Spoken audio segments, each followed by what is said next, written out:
Thanks for the opportunity again to present. I'm excited to present with Dr. Costanza. I have to admit, when Dr. Caputo said, "Hey, we would love for you to present with Dr. Costanza about the benefits of full-day kindergarten," my first thought was, I got to get my coolest suit out of from the dry cleaner, get ready, because I got to look good with this guy here. He's always looking sharp, and so, and I'm glad we wore the blue together as well. We're well coordinated. No, but he's more than just distinguished in his fashion sense.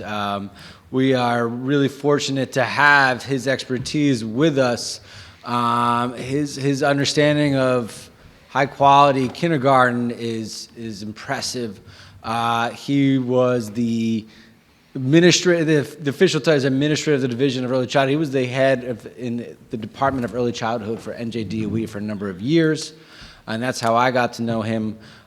He is a board member of the National Association for the Education of Young Children, NACCE. It's called a national association, but it is internationally renowned, and there's not a country that doesn't utilize NACCE as a guide for their early childhood programming, and especially in all their private schools. And he also was a kindergarten teacher for 5 years. So he knows this and lives this and breathes this well. I have 17 years of kindergarten principal experience, spanning private and public, half day and full day. I don't want to say I've seen it all. You never want to say that, but I've seen a lot of great kindergarten programs. I've been fortunate enough to be a part of a lot of incredible programming, and some of the programs that I've been part of have been published in New York Times Magazine, in Edutopia twice. Character.org has us on our guidelines, and JEA, and of course Moss received national and state awards for character and for curriculum. So we're excited. We're both very passionate about this topic. We do appreciate. I want to first thank the board. The board has always been ones who ask, how do we best serve every student, but at the same time keep the fiscal responsibility piece in mind. So it's always striking that balance. You continue to ask this question about full day K since I've been here, and it's a great, big, important question to ask. So we're glad that this stays on the forefront. And I want to thank Dr. Caputo and Mike Harvier, who are great servant leaders towards the end of how do we do what's best for kids while also maintaining that fiscal responsibility. Working with them is like working through the art of possibility. So really enjoy that. Also have to thank, who not here with us tonight, but Brooke Kirshner and Nali Doherty, who've been worked tirelessly to ensure that while we do have a half-day kindergarten program, our kids' transition, the cohesion, the continuity that they experience is top-notch. And then last but not least, I have to thank Moss staff. The teachers in particular make magic happen every day. They leap tall buildings in single bounds, not just every day or every hour, but literally every minute. With all that being said, I'm going to pass the mic over to Dr. Costanza. We're going to do a little back and forth, and he's going to talk to us a little bit about the kindergarten landscape.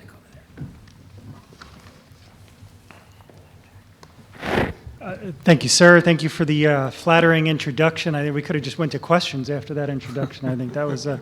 Very much appreciated. Mr. Cohen has been such a wonderful colleague to me as a new administrator in the district, and thank you to Dr. Caputo and the board for having me here tonight for this wonderful conversation. This is actually fun to me. I don't know, maybe that means I need to get out more, I don't know. But this is puts me in very familiar territory when I was at the Department of Ed. This was kind of the gig, going around talking to districts and then throughout the country about this very topic. So this is definitely definitely fun. I am a former kindergarten teacher. I very much take that to be like being Catholic and being in the Marines. It's like once you're in those groups, you don't ever really get out. I'm an educator at heart, but I've got a ventricle that's special for kindergarten teachers. So this topic is near and dear to my heart. What we wanted to do is really start with just a national look. So here are some data from the Education Commission of the States. If you're not familiar with Education Commission of the States, great repository of policy information across the educational continuum, but in particular for early learning. In fact, Mr. Cohen and I just received an invitation to present at a policy symposium come May, which will come to before you for some professional development approval, to learn from and present at kindergarten transition symposium. But what these data indicate is that, look, Metuchen is not alone. New Jersey's not alone in the discussion of full-day kindergarten and the discussion of kindergarten. And what you'll hear about us talk a little bit about is in the discussion of high-quality kindergarten, which is really important in the context of adding time onto the educational day. It's much more than adding time onto the educational day. What's really important, and what you'll see a little bit later, is what the research indicate is what you do in that time is what's really important. We're very fortunate here in Metuchen to have a great foundation. You'll hear Mr. Cohen talk a little bit about that. But all of this work that we've been doing over the years and that we're continuing to try to do with the referendum is certainly a national spotlight as well, and that's what's indicated here. New Jersey happens to be one of 6 or 7 states that does not actually require kindergarten attendance. Nonetheless, as you'll see in the next slide, a look at the New Jersey landscape itself. Blue is full-day kindergarten, red is half-day kindergarten. There's a lot more blue than there is red, which means that people who have been at this work for a long time throughout the state. And that's a quick look, but then to go down to data source right from New Jersey's fall enrollment data, so data from this October, 97% of school districts in New Jersey offer full-day kindergarten, which means 94% of children in this state have access to full-day kindergarten. As I've done these presentations, again, throughout the state, throughout the country, I'm always very cautious and acknowledge that I have my own expertise. But I'm not the expert of the context that I'm talking in. I'm doing a lot of learning this year about the Metuchen context, but certainly do not have the expertise that Mr. Cohen has, the community knowledge that you all have, or that Dr. Caputo has. So, the comparison of neighbors as well in the academic offerings and the opportunity to stay competitive, not just in the neighborhood, but throughout the state, I know is very important. And as you see here, the experiences of 94% of the children in this state have access to full-day kindergarten. Now we'll go back to Mr. Cohen. Here's what some of the time from half-day to full-day would look like. Thank you. Okay, so this is a look at just by the minute where we currently are, Metuchen's current, but it could say Moss's current half-day instructional program. We are 2 hours and 55 minutes of a program from start to finish. It ends up being 175 minutes.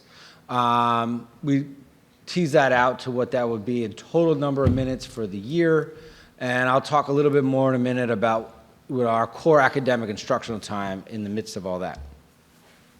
On the right, you see, and this is taken really more from the New Jersey kindergarten guidelines. A typical full day in kindergarten is about 6 hours. I took out 60 minutes, which is typically your lunch and recess time. So you have about 300 minutes of time with the kids for instructional and logistical things. And so the total time ends up being around 23,000 minutes more. And the kind of case I'm going to try to make tonight is that those additional 23,000 minutes are really pure instructional minutes. And when you look at core academic instructional time, if you're adding 3 hours onto the kid's day, what you end up doing is being able to add on almost another 2 hours of core instructional time and transitional time. You're really doubling the amount of core academic instructional time when you move to full day. Now, what does that mean? So just zooming in a little bit, this is our current kindergarten instructional schedule. We start at 8:45 and end at 11:40. That's where you get that 175 minutes each day, or the 12:25 to 3:20. Of course, there are times for like arrival routines, dismissal routine, and circle time and specials. Those are all key parts of the day, and a lot of whole child and cell and pieces can be brought into routines. The highlighted is our core academic instruction, 50 minutes for reading, 30 minutes for writing, 30 minutes for math. Ends up being 110 total minutes for core academic instruction. In those times is when we embed science. You don't see a time for science. You don't see a time for social studies. We have to embed all of our cell and character development. Now you should. All the research says you should embed cell and character development. And there are plenty of effective elementary schools that integrate science and social studies into language arts programming or into math.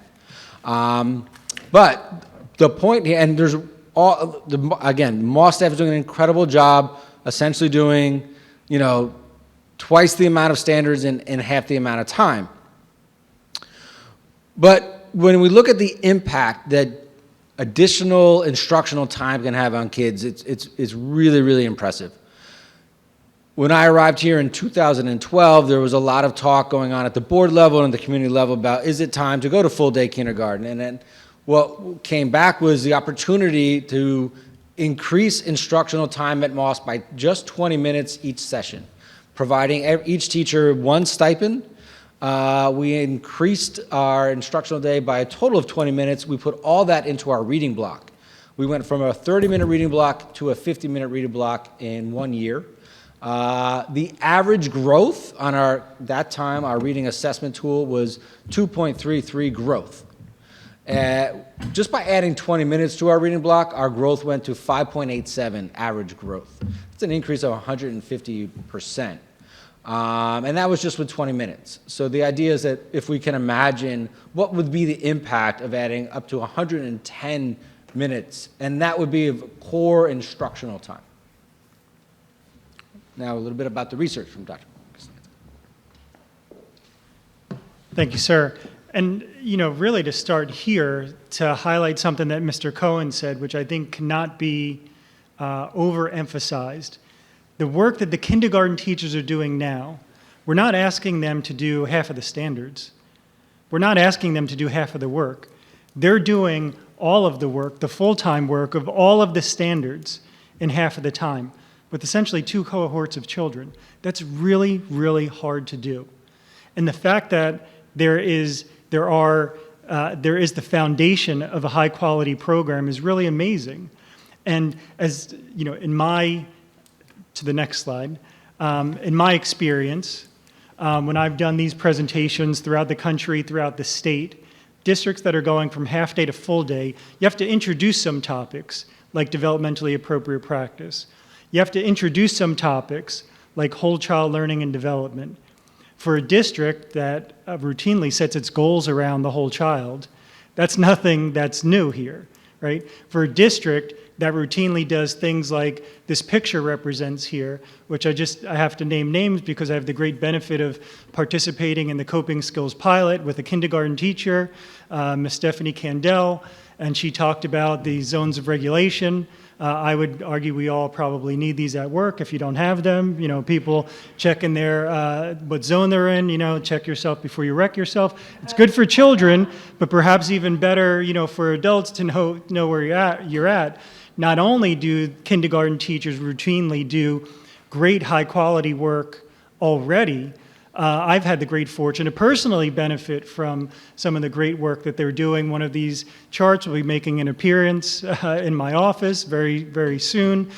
But the fact that we can have this conversation and talk about building on the work that's already occurring, as opposed to starting new, that's what's really important. So of the slides I thought of putting together to represent the research, I only have 2, because the research is clear on the takeaways for a high-quality full-day kindergarten. It's not just about the time that you're adding, it's about what you're doing in the time, and there needs to be a focus on high quality. The cornerstone in early learning for a focus on high quality is focusing on developmentally appropriate practices, commonly referred to as DAP. The NACCE's position statement on DAP and what that is for you to dive deep into any of that is linked at the bottom there, but there are 3 essential components. Right, not to reread what's up there, but essentially that the principles of high-quality kindergarten and early learning need to be based on science of child development. They need to be done with an individual child in mind. It's not just about whole groups. It's about each and every child, and it needs to be representative of the cultural context that children live, operate, and come to school in. Without those key elements, you do not have developmentally appropriate practices. Without developmentally appropriate practices, you do not have high-quality early learning programs.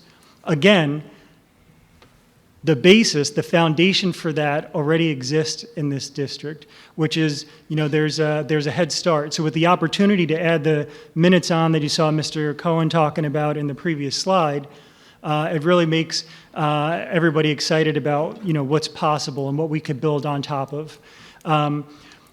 One of the key components of developmentally appropriate practices, of course, which links, right on to whole child learning and development, which is how the early learning community talks about whole child learning and development, is being able to pay attention to each domain of development. And just to highlight here, right at the bottom, social emotional development, this is not an add-on, right? This is not something when we have the time for. But linked to problem solving, linked to peer interactions, linked to even math development as it's embedded in problem solving that exists there, and in the classrooms even in first grade that I see, let alone the ones that I know Mr. Cohen sees in preschool and kindergarten. And of course, following with the theme of building on to things that are already happening in this district, the district's commitment to equitable practices are safe, are the whole child tenet around safe. There's a specific language and observables around commitment to equity. Developmentally appropriate practices go hand in hand with our commitment to equity. The takeaway here is, as I've done these presentations, all over the place, that this is not new language here. So having the opportunity to build on is really, really important, and it puts Metuchen in a really great place to be able to build on and do great things with an expanded kindergarten program. The position statement here, also from NACE on their equity statement, which just came out in October, is available for you to link as well. And now we're going to talk a little bit about the connection specifically to Metuchen programs. Back to my colleague, Mr. Cohen.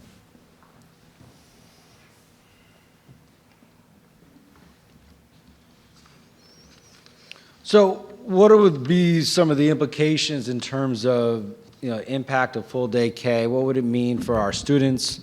And this is a accumulation of talking to our administrative team and talking to our kindergarten teachers, and just asking them the question, like, what would you do if you had the time?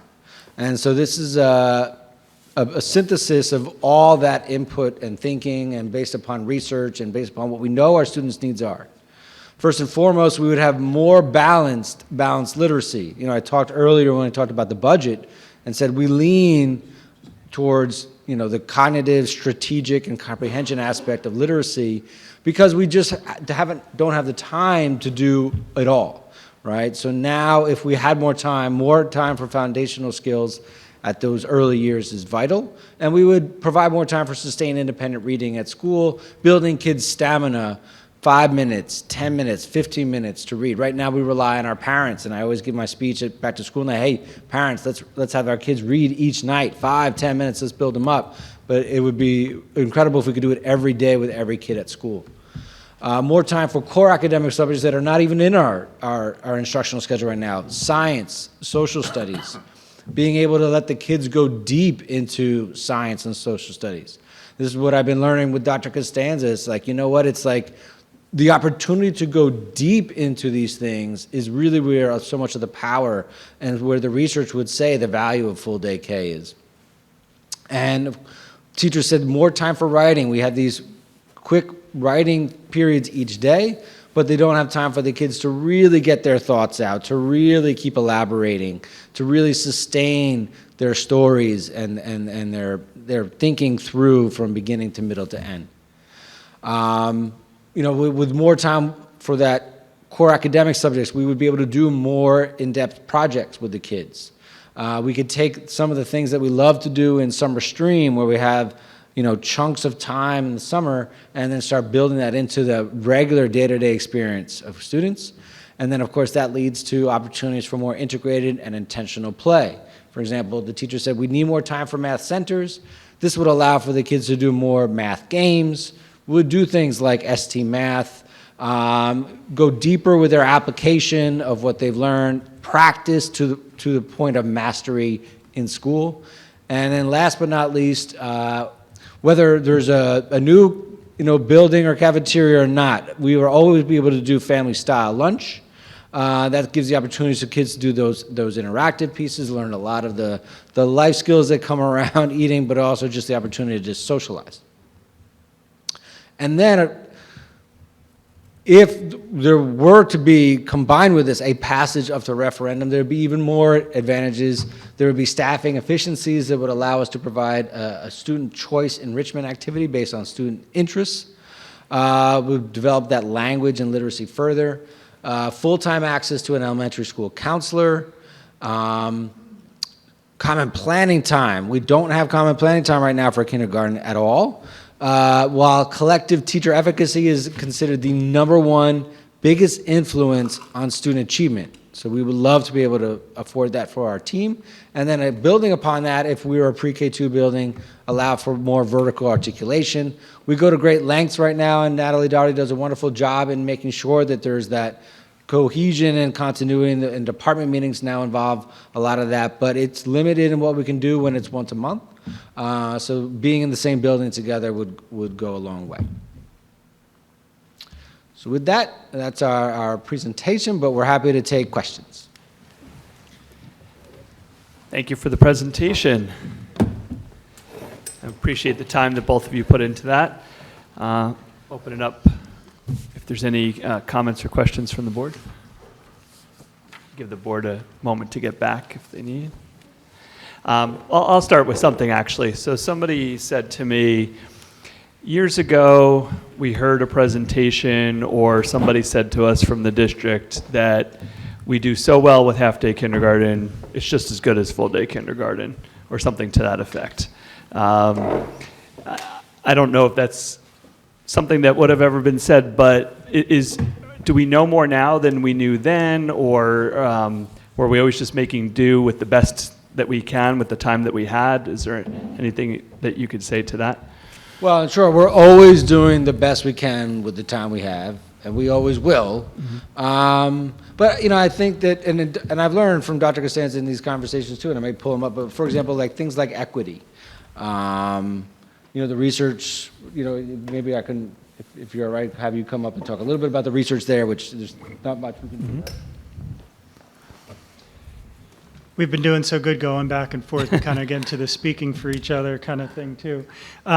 There's a couple of, I think, answers to the question. Number one, for the commitment to equity, research indicates that you're going to see larger growth in children from lower socioeconomic groups. So they have often farther to grow.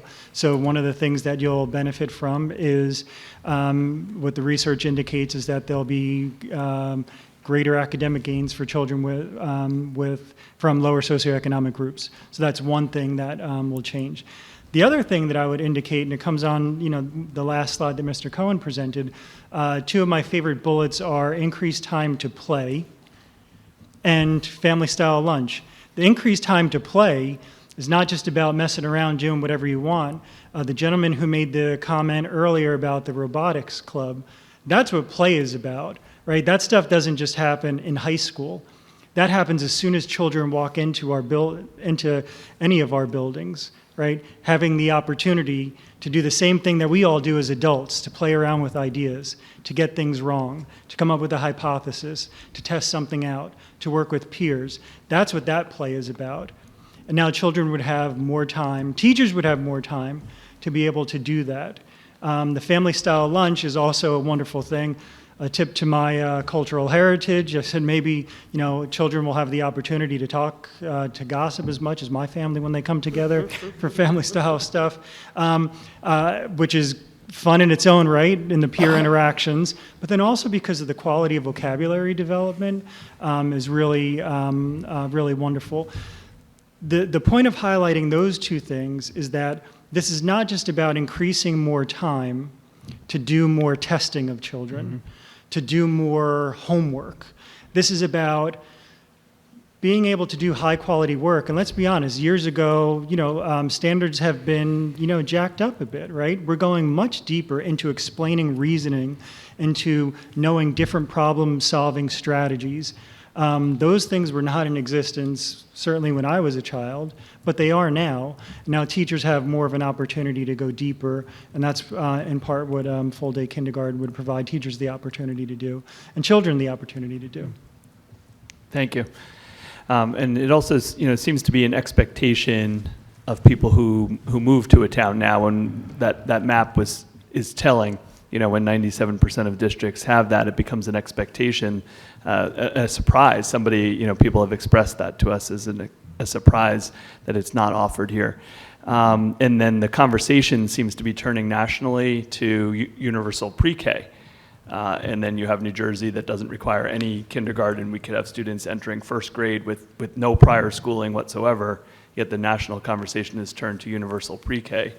I don't know if you have any thoughts on that. I do. Actually, during my tenure at the Department of Ed, there was an initiative at one time where there was a large push to expand preschool.